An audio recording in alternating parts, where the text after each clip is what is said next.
Bonjour à tous, on se retrouve aujourd'hui pour une nouvelle vidéo dans laquelle on va étudier un phénomène de plus en plus important, même s'il a connu une grosse crise ces dernières années.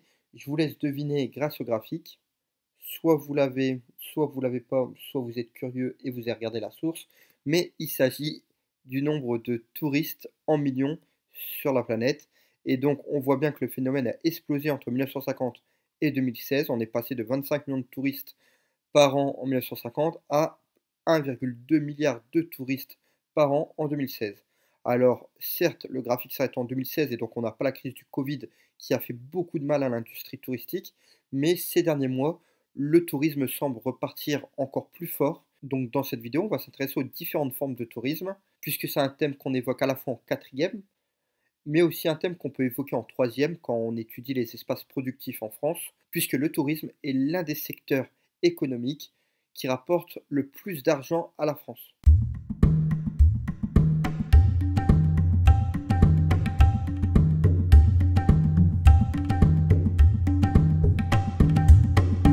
Déjà, dans un premier temps, prenons le temps de définir le tourisme. Je commence toujours par un dictionnaire généraliste, donc ici le Larousse.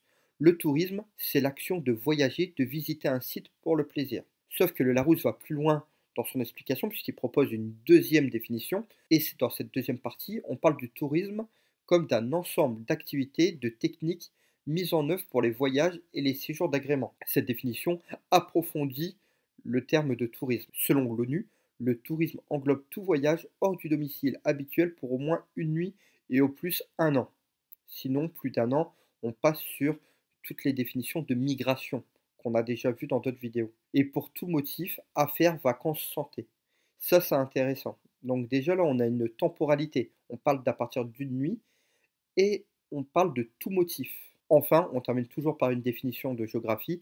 Là, je m'appuie sur la définition trouvée sur Géoconfluence, qui, elle, s'inspire de Knafou et de Stock en 2003, qui, eux, définissent le tourisme comme un système d'acteurs, de lieux et de pratiques permettant aux individus la récréation par le déplacement et l'habité temporaire hors des lieux du quotidien. Donc on va retrouver quelques éléments qu'on retrouve dans le Larousse et dans la définition de l'ONU.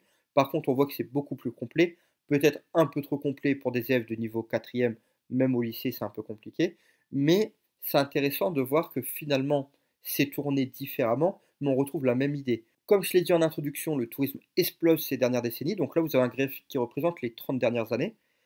On voit bien que en 2020-2021, il y a une grosse chute puisqu'on est retombé à l'équivalent du tourisme dans les années 90. Mais on voit bien qu'en 2022, c'est reparti déjà à l'équivalent des années 2010. Et en 2023, j'imagine que les chiffres vont retrouver à peu près le niveau pré-Covid, c'est-à-dire autour du milliard de touristes. C'est énorme. J'en profite pour vous montrer un graphique qui vous montre le tourisme en France. En 2018, donc pré-Covid, on avait 90 millions de touristes en France chaque année, touristes étrangers. On ne compte pas les touristes de France, c'est-à-dire que si vous habitez, je sais pas, à Marseille et que vous allez à Paris, ou à Paris, vous allez à Marseille, vous ne comptez pas comme des touristes internationaux. On voit aussi que la France est dans le top 5 des destinations touristiques internationales en 2017 et elle occupe même la première place. Si la France est aussi puissante d'un point de vue touristique, c'est parce qu'elle peut proposer de nombreuses activités, de nombreuses formes de tourisme.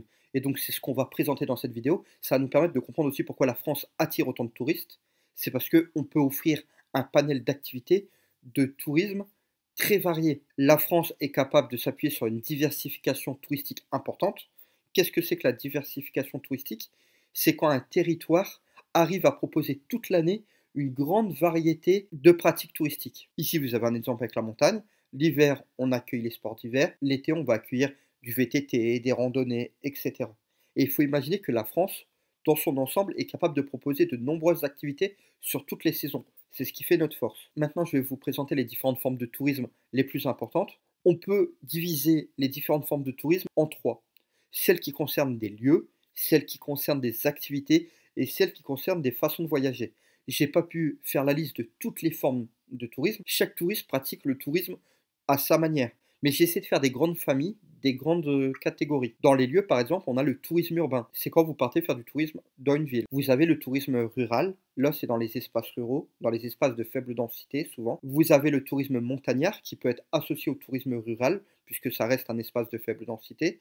Mais là, on a vraiment l'idée montagne, activité liée à la montagne, VTT, randonnée, ski, etc. On a le tourisme balnéaire, quand ça se situe au bord de mer, au bord d'océan par exemple. Mais le tourisme balnéaire peut être aussi un tourisme urbain. Si vous allez à Barcelone, vous faites à la fois du tourisme urbain, mais vous faites aussi du tourisme balnéaire. Il faut comprendre que toutes les formes de tourisme peuvent cohabiter, peuvent se croiser. C'est pour ça que c'est difficile de faire des grandes catégories. On a aussi le tourisme lié au parc de loisirs.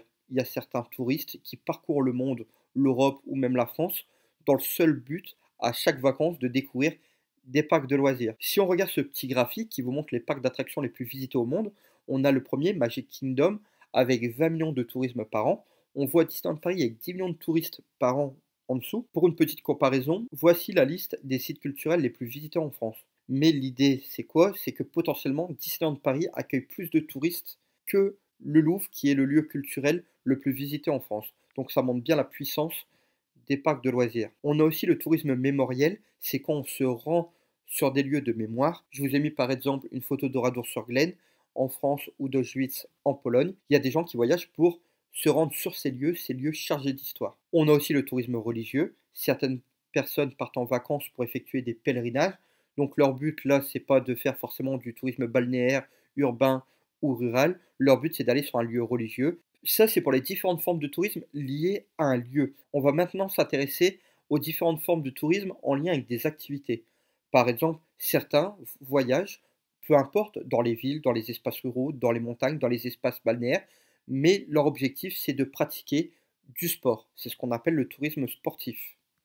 Vous avez aussi ceux qui vont voyager pour un côté culturel. Pareil, ça peut être dans tout type de lieu, mais l'objectif c'est de faire du tourisme culturel, c'est de découvrir le patrimoine. Ça peut être aussi du tourisme artistique lié au tourisme culturel. C'est quand on se rend dans une ville, par exemple vous allez à Paris, et votre but c'est de faire le Louvre, le Pompidou, le Quai Branly, le musée d'Orsay. Et bien ça c'est du tourisme artistique. Vous vous rendez dans une ville pour découvrir la vie artistique de la ville. On a aussi le tourisme d'affaires, c'est un domaine que je maîtrise moi en tant qu'enseignant. Dans certaines entreprises ou dans certaines branches, on va organiser des conventions, on va organiser des séminaires dans d'autres pays, dans d'autres lieux, en lien avec le tourisme d'affaires. On a le tourisme de formation. Là, l'objectif, c'est de poursuivre sa formation. C'est par exemple un garçon ou une fille qui sera en Angleterre pour faire jeune fille ou garçon au père pour développer sa langue anglaise. On continue avec le tourisme médical. Le tourisme médical, c'est quand vous vous rendez dans un pays pour effectuer une opération ou un acte médical qui coûte beaucoup trop cher dans votre pays et vous préférez aller faire cet acte un peu plus loin dans un autre pays pour y accéder. Je sais par exemple que ce qui est à la mode dernièrement dans le tourisme médical, c'est d'aller en Corée pour se faire opérer de sa myopie puisque ça coûte moins cher et ça va très vite. C'est un exemple. On a un tourisme aussi lié aux grands événements. Par exemple, avec les Jeux Olympiques de Paris, beaucoup de touristes vont venir en France et à Paris juste pour ces Jeux Olympiques. Ça peut être aussi lié à un concert. Imaginons que votre groupe de musique préféré de K-pop vient qu'à Londres. Et ben, vous allez peut-être aller à Londres juste pour assister à ce spectacle. On a le cas aussi avec tous les événements sportifs, les Coupes du Monde, les Euros. Enfin, dernière catégorie, le tourisme gastronomique. C'est quand vous vous rendez dans un pays pour découvrir la gastronomie du pays. Ça, en France, c'est un gros succès, puisque que ce soit les amateurs de vin, les amateurs de fromage, les amateurs de baguettes, peu importe, et ben tous ces gens viennent en France pour découvrir ce patrimoine gastronomique qui fait notre réputation. Enfin, on va terminer par les dernières formes de tourisme liées à la façon de voyager. On peut évoquer le tourisme bleu, c'est les gens qui profitent d'un bateau, que ce soit un bateau de croisière, d'un voilier, pour faire du tourisme dans un lieu. On a aussi une façon de voyager dans le luxe ou l'ultra-luxe. On va utiliser des jets privés, on va faire beaucoup de shopping, on va aller dans les restaurants les plus chers. Donc, on va faire différentes activités qu'on a déjà évoquées, mais tout ça dans l'hyperluxe. On a aussi ce qu'on appelle le tourisme de masse. Le tourisme de masse, c'est plus une conséquence, c'est-à-dire qu'il y a des lieux très accessibles, à bas prix généralement, qui attirent de nombreuses personnes. Et donc, beaucoup de gens vont se rendre dans les mêmes endroits. C'est ce qu'on appelle le tourisme de masse. On a le tourisme durable. Le tourisme durable, c'est quand on voyage en essayant de respecter un maximum les trois piliers du développement durable. Ces dernières années, on a une façon de voyager qui explose, c'est le tourisme en ligne, c'est la réservation de voyages en ligne. Donc avec tout ce qui est Skyscanner, Airbnb, Booking, le voyage devient très facilement accessible.